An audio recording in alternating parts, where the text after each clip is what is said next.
Welcome to the Round 9 Injury Report, brought to you by AIA Vitality. This week we've got a fair few names to get through.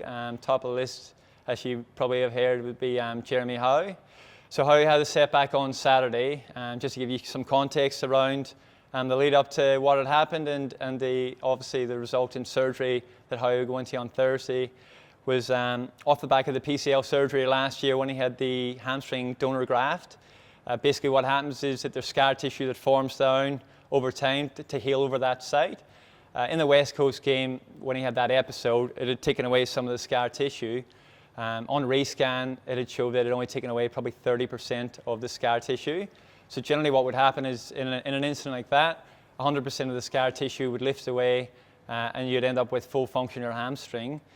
So what we had to do with Howe was test out whether Howe would be able to have full function in his hamstring with the 30% of the scar tissue that uplifted off the back of West Coast. In the two previous weeks was tracking really well. You would have seen last week he was building up through full football function, ended up integrating into training last week, and on Saturday had our final testing hurdle. Obviously with Howe, we want to make sure that he could have full capacity on jumping and on sprinting in order for him to return to play, which was originally posted this week against Sydney. But on testing, when we opened up for full capacity jumping on the jump bag, again had the similar sensation that he had at West Coast, where there was tugging of that scar tissue again. Went in for a scan then on Monday, and on Monday saw that another probably 15 or 20% of the remaining scar tissue had come off higher up alongside that hamstring area.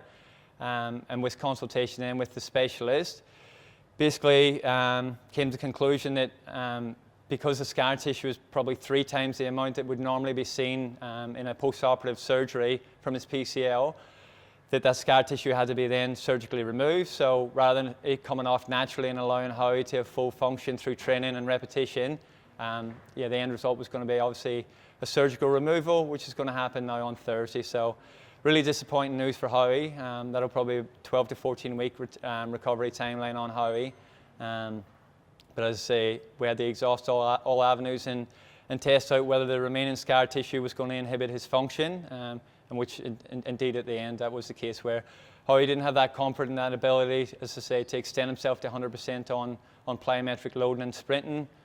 Therefore surgery was the result. So bitterly disappointing for the club and for Howe himself. So we wish Howe all the best in his surgery and set him up at the back end of the year then to hopefully have a clean crack then at next year and beyond. Moving on through the list, so obviously through the AFL game we had 2 boys that we lost through the concussion protocol. So Nathan Murphy and Ruffy were the 2 players now that go through the mandatory 12-day concussion protocol. So as expected, they won't be available for the Sydney trip this week. They'll be graded up through contact football early next week and test to play for next week's game. Within the VFL there was a few injuries. So Maxi Lynch during the week last Tuesday had pulled up sore in his soleus, so his calf. So he was unavailable last week. He re-enters into a running conditioning program this week, and then will join the full football program next week. So we'll expect to see Maxi next week and into full football and available to play from next week onwards. In the VFL game we had some disappointing news. So Reece McInnes suffered an ankle syndesmosis injury early in the game in the first quarter. Basically caught in a tackle while his foot was planted and got landed on that ankle. Scans revealed a medium grade syndesmosis injury. He won't require surgery, but we're looking at probably an 8 to 10 week timeline for Reece. So really bad luck for Reece McInnes on top of obviously the finger surgery earlier in the year. So Reece will be pretty slow build for the first sort of 2 to 3 weeks, and then we'll get going through some straight line running function and build conditioning from there. Anton Tohill at the end of the first quarter had a high-speed effort where he felt his adductor tightening up. So he went to conservative approach, was taken off for the remainder of the game. Had a scan on Monday which showed no strain in that adductor, had a little bit of bony overload. He had a run this morning, was feeling really good and is testing pretty well today. Anton will be a test, so on Thursday he'll get out before training, go through some soft tissue running program, and if he's good enough then we'll enter into full training and be available to train. So Anton's a must watch now on Thursday for the VFL boys going forward. On to the boys then who were in the current rehab group. So Tay Adams, Tay's tracking really well. With the low level running that he was doing while in the brace, it's really probably cut a couple of weeks off his return to play timeline. Right now he's in the mid stage of his rehab, going through some high-end running and conditioning, sort of building up to that 8 or 9 Ks of conditioning at the minute. We'll start some plan change of direction this week, and then we'll go into 2 weeks of high football loading next week and beyond. And we're looking at hopefully Tay returning a week or two before the bye. So Tay's in a really good spot at the minute. His knee's holding up really well. His function's really strong at the minute. And he's getting a really good base conditioning in once again. So hopefully Tay's tracking in the right direction. Likewise, Billy Elliott. Billy's probably in a similar program to where Tay's at the minute. So Billy's had some really good running sessions in now. So he's building his volume again up to that sort of 8 to 9K mark.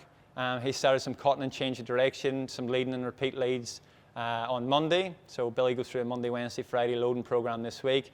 Enter into a sort of 2-week building football conditioning program next week, and integrate with the group after that. So likewise with Tay, looking for Billy hopefully to put his hand up before the bye, which would be a bonus for the two of those boys to get some football confidence under their belt before we go into that bye round after the Melbourne game. Last one to touch on then is Levi Greenwood.